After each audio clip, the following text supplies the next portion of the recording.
Je veux qu'on me foute la paix. Merci, c'est pas facile à trouver. Vous avez un emploi, monsieur Lebowski? Super, monsieur. Super. Pour le cinéma, monsieur Leblanc, pour le grand écran, pas pour la petite lucarne. L'heure, c'est l'heure. Et c'est l'heure du... Critique du cinéma. Qu'il est difficile de séparer l'humain de l'artiste. Dans certains cas, on touche à l'atroce, comme pour des réalisateurs stars qui perdurent malgré d'énormes casseroles, et dont je préfère taire le nom. Et ce que j'appelle casserole, pour être un peu plus précis, ça se rapproche quand même beaucoup plus des toilettes turques après un Yeti qui a chié dedans que des ustensiles de cuisine. À d'autres moments, les personnes derrière un projet nous sont véritablement antipathiques. Et pourtant, malgré des fois leur personnalité qui ne correspondent pas à nos valeurs, à nos idéaux ou à notre monde, leur résultat et leur travail peut être grand. Eh bien, contre toute attente, ce n'est pas le cas ici. Pour parler du film Mascarade de Nicolas Bedos, je me devais de faire une mascarade. Non, Nicolas Bedos ne me débecte pas, je ne le trouve pas toujours pertinent, mais il n'est jamais inintéressant. Et d'ailleurs, dans son cinéma, c'est un petit peu la même chose. Et maintenant, on va donc parler de Mascarade, sorti ce mercredi et réalisé par Nicolas Bedos. J'ai pensé à vous en jouant ce soir. À moi? Mais on se connaît pas? C'est peut-être pour ça.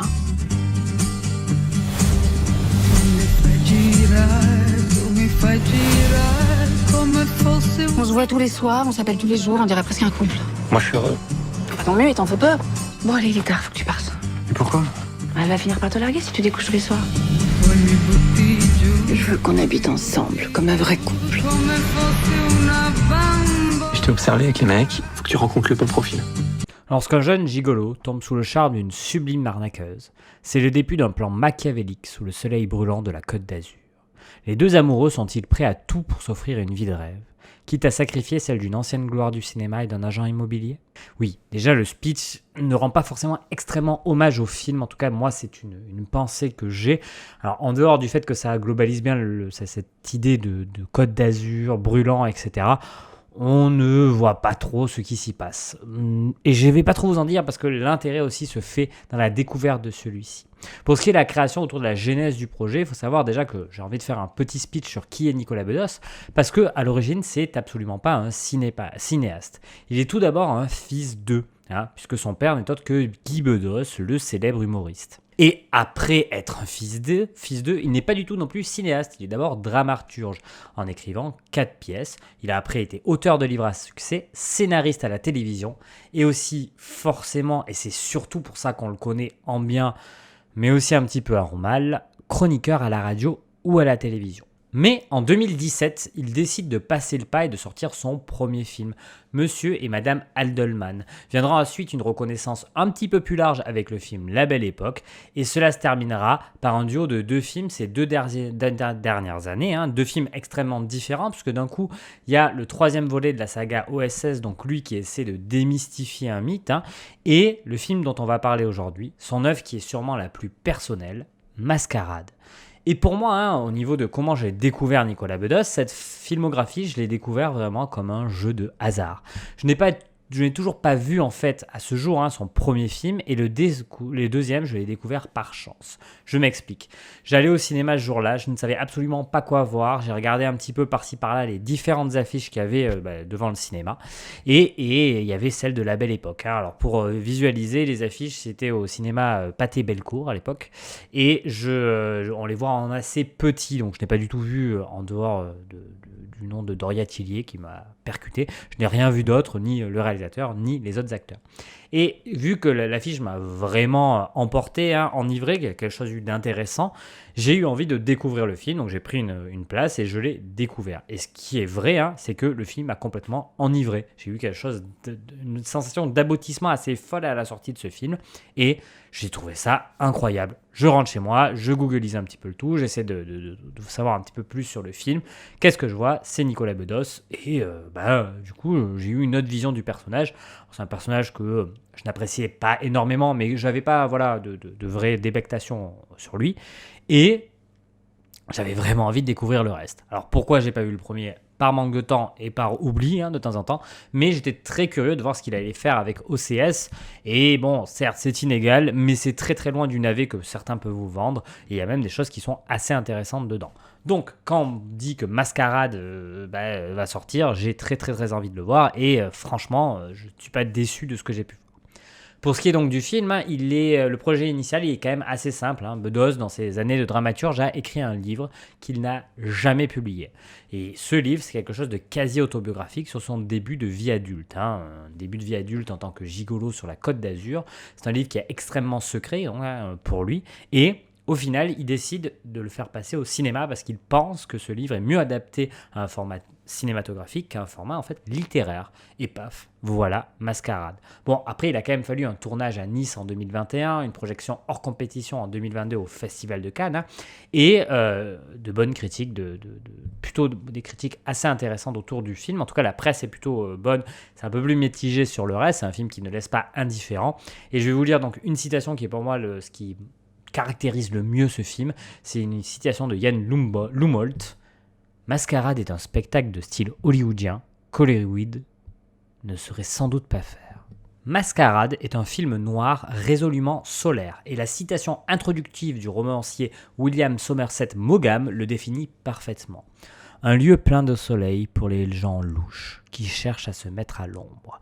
Il parle bien entendu de la Côte d'Azur, Côte d'Azur qui est immensément mise en scène dans ce film, qui donne cet aspect un peu solaire, cet aspect brûlant, qui vient se confronter aux films noirs. Les films noirs, c'était un style de film qui a été énormément mis en scène dans les années 30, 40, 50, et qui respectait un petit peu des schémas assez classiques, un peu des thrillers, si vous préférez, avec des femmes fatales, et surtout une idée réelle de scénario un petit peu alambiqué avec des twists. Et ce qu'on peut en tirer, c'est que le réalisateur de La Belle Époque n'y va pas de main morte, puisque ses influences sont claires. Hitchcock, Douglas Sirk et surtout l'immense Billy Wilder. Rien que ça, mon ami. Dans les premiers instants du long métrage, on se voit d'ailleurs déjà revivre une sorte de mix entre la chute d'une gloire d'antan à la boulevard du crépuscule, lorsqu'Isabelle Adjani s'effondre dans une piscine, l'arnaque rondement menée de Assurance sur la mort avec le duo Ninet-Vact et le procès de témoins à charge avec les multiples témoignages qui suivent l'ouverture du film. Autant dire que Mascarade s'annonçait à la fois drôle, noir. Bedos continue à s'amuser des faux semblants du cinéma et de la sincérité des sentiments. Car oui, le film est ouvertement noir, c'est assumé, avec plusieurs intrigues sordides qui s'entremêlent et qui se terminent sur une fin douce amère. Mais il assume aussi parfaitement un ton léger, presque un manque d'enjeu important dans le récit. Car oui, nous avons véritablement devant nous une comédie noire, loufoque, drôle et prenante, que ne renieraient pas les auteurs cités plus haut. Et forcément, le côté solaire est renforcé par Nice et les couleurs chaudes utilisées durant le film qui viennent chatoyer cette ambiance caniculaire des bords de la Méditerranée. Et en plus, Bedos vient nous parler quand même de thématiques un petit peu surannées, comme il avait déjà fait avec le film La Belle Époque, en jouant un petit peu de nostalgie. Il nous parle ici de la réussite sociale, mais qui ressemble beaucoup plus à une vie des années 80 qu'à une vie des années 2020. Il arrive encore une fois à se rapprocher en plus de ses idoles par cette symétrie en termes historiques, et donc aussi de l'époque du film noir et des idoles citées plus haut. Il y a aussi quelque chose qui transparaît très vite dans le film, et je ne vais pas vous apprendre grand-chose, car il a maintes fois répété sur la promotion de celui-ci, Nicolas Bedos est amoureux de ce récit. Il a dit ce récit, c'est un peu lui. À quel degré, quel personnage lui correspond, on ne le saura vraiment jamais, ça restera son petit secret. Mais ce qui est sûr, c'est qu'il aime cette histoire. Il aime tellement que ça transpire de manière continue à l'image. Que ce soit par ce Nice extrêmement bien filmé, avec d'un côté les villas bourgeoises, mais aussi ce centre-ville qui ressemble un peu à Naples, qui donne un truc assez italien. C'est un peu un mix entre la Dolce Vita et la richesse presque obscène.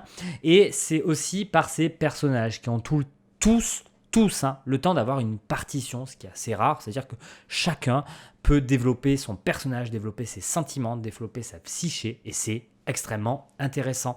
En plus de ça, il n'est pas du tout dans le jugement. Non, comparé à ces scènes un peu de procès qu'il dépeint, là, il n'y a pas de jugement.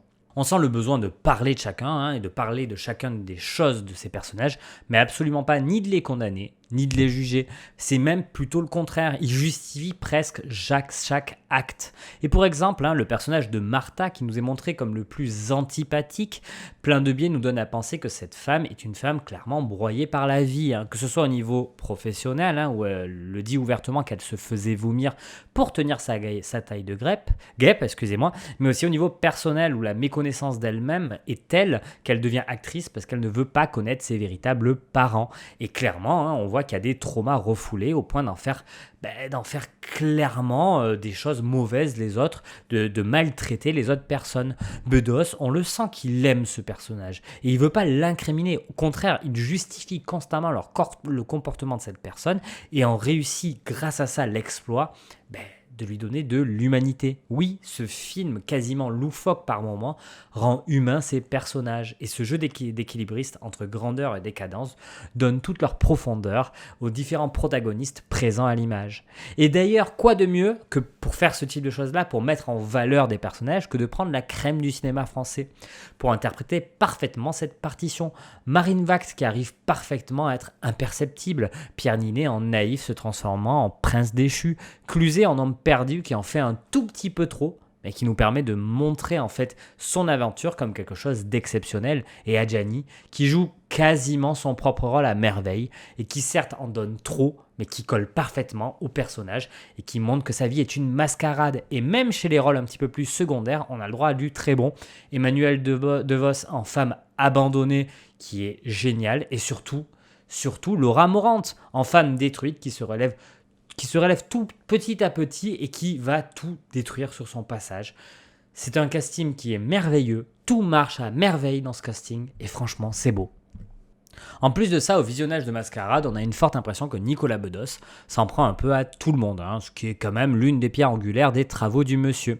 Oui, car on a droit aux frasques des riches, mais aussi à la jalousie des pauvres, aux femmes manipulatrices, aux hommes prêts à tout pour réussir, à la violence conjugale, à l'amour étoffant, au faux semblant du cadre bourgeois niçois.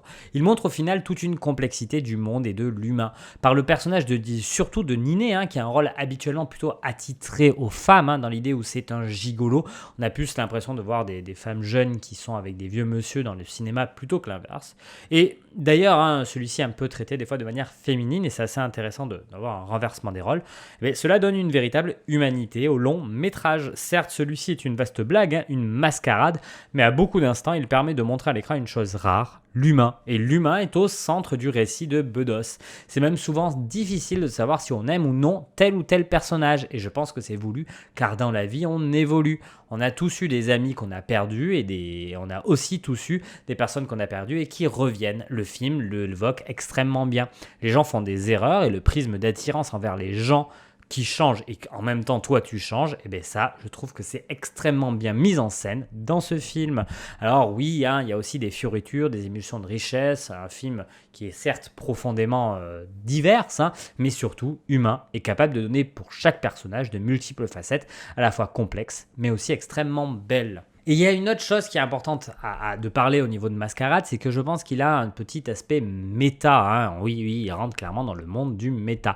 Et non, je ne parle pas du tout de l'entreprise de Mark Zuckerberg, mais bien du procédé pour exprimer, en fait, si vous préférez, un principe de fiction où un ou plusieurs personnages deviennent conscients qu'ils sont dans une fiction ou appuient certaines choses pour conscientiser le fait que nous sommes dans un film, en citant d'autres œuvres par exemple. En gros, il y a deux types de méta.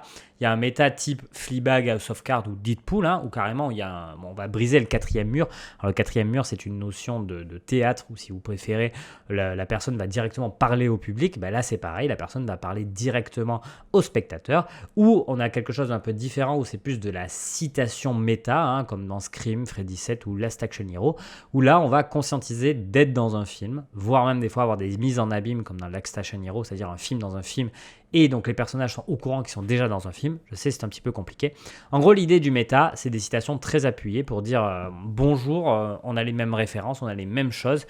Je sais qu'on est dans un film et je te le montre. Et là, Mascarade, il le fait très légèrement, mais il a des citations du type, par exemple dans son dernier quart, il n'y a que dans les films que l'on se tire une balle soi-même, et pas souvent les meilleurs. Donc clairement, il parle de lui-même, puisque c'est la scène d'introduction du film, hein, et il exprime son défaut, son impossibilité d'être plus qu'un film raté. Et pourtant, c'est en le faisant dire par un avocat, en plus je pense qu'il a envie un petit peu de se foutre de la gueule de la justice, de montrer que les procès sont des mascarades, qu'il donne au final tout le sens à son film. Je m'explique. En acceptant ouvertement le ton léger de son film et en nous donnant même le bâton pour le battre, le film nous donne de l'autodérision et nous prouve encore une fois que le titre est extrêmement bien choisi, car tout dans celui-ci n'est qu'une mascarade. C'est bien sûr, connaissant le bonhomme, une critique acerbe de notre société via son prisme de tribunal public, et c'est aussi une remise en cause de la justice qui à ses yeux n'est devenue qu'une vaste blague, mais oui, Nicolas Bedos arrive à justifier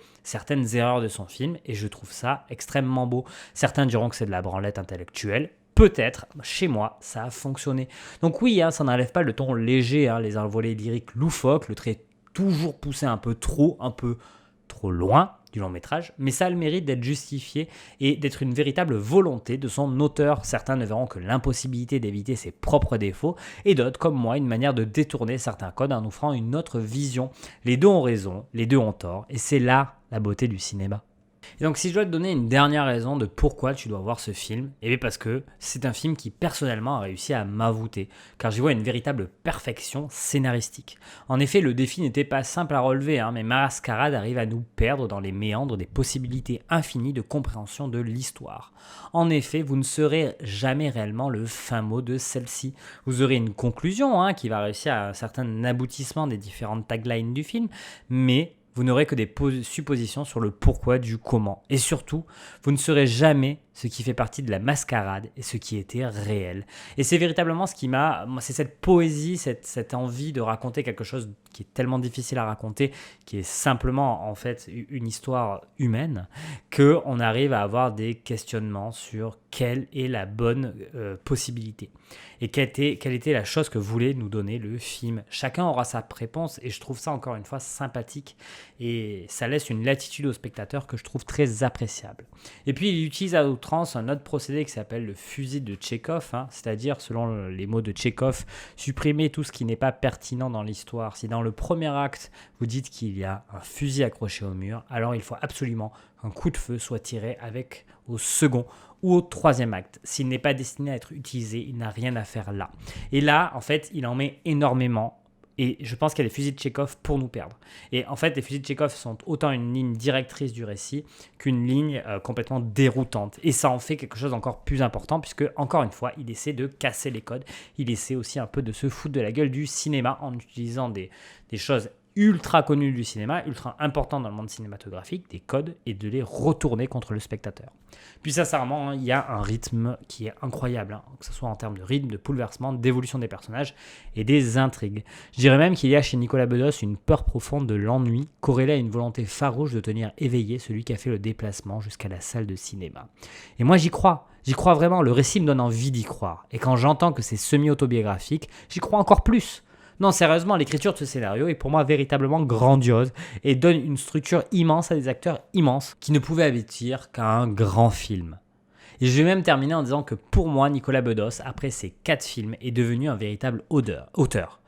Qu'est-ce que j'entends par là ? Eh bien, dans son travail, il nous parle profondément des mêmes choses. Le souvenir, l'irrévérence, la fausseté d'un certain monde, la famille aussi. Et en plus, on peut y voir une certaine continuité attendrissante. Ce que je peux vous dire, c'est que Bedos est un réalisateur qui mérite d'être découvert. Ne vous arrêtez pas à son image publique, des fois qui biaise un petit peu qu'est-ce qu'il nous donne en termes d'œuvres cinématographiques. Risquez-vous à ces films véritablement. Et croyez-moi, vous allez être surpris. Moi, en attendant, je te dis à la semaine prochaine, et d'ici là, mate des films. Pas trop fait engueuler, on dirait. Figurez-vous qu'on a un destin. C'est la fin du cinéma. Je dis ça depuis 50 ans, mais je crois que le cinéma existera toujours.